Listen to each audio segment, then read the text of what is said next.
Lulu Danger is a waitress in a coffee shop managed by her husband Shane in a small town. One evening, while watching television, Lulu sees an advertisement for a mysterious upcoming live show to be held in town's hotel called An Evening with Beverly, Luff, Linn. For one magical night only, she recognizes Beverly from photos and she keeps hidden in a dresser drawer and gets excited. Meanwhile, Shane becomes furious when he learns that Lulu's brother Ed has more money than him and that he keeps his life savings in a lockbox at his spice store. With the help of his employee Carl and Tyrone, Shane steals the lockbox, though Ed quickly recognizes him as the culprit. Later at the laundromat, decrying the situation, Ed meets a drifter named Colin who offers to retrieve the lockbox in exchange for $200. Colin goes to the Dangers, where Lulu catches him snooping outside and mistakes him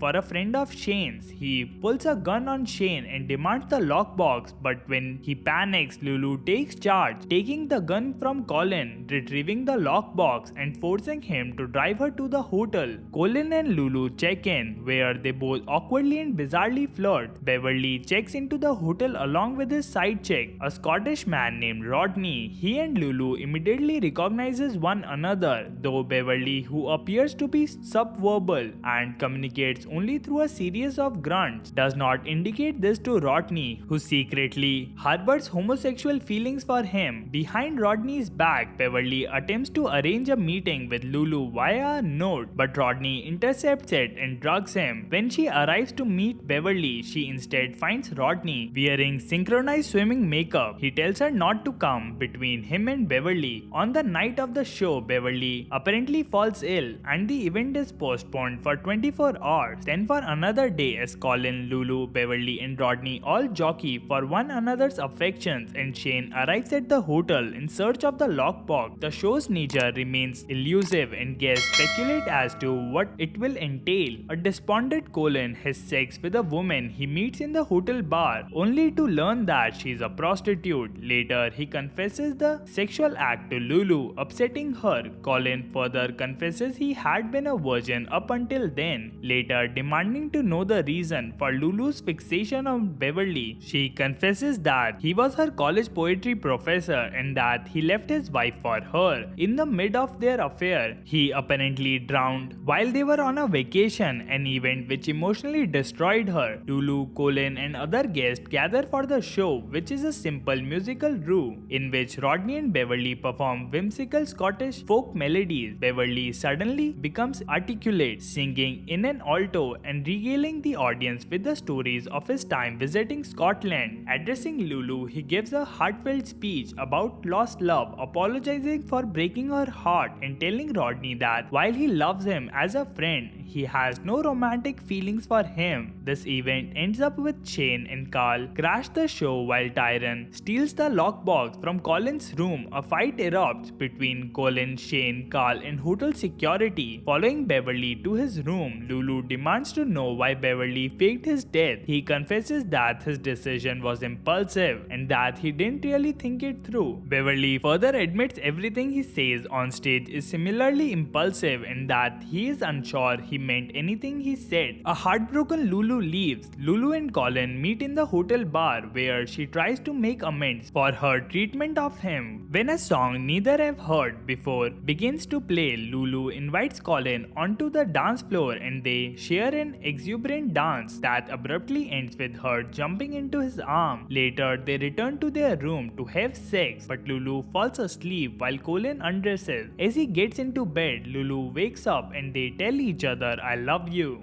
I hope you enjoyed the video. Let us know in the comment section below which movie you want us to recap next. As always, until the next time.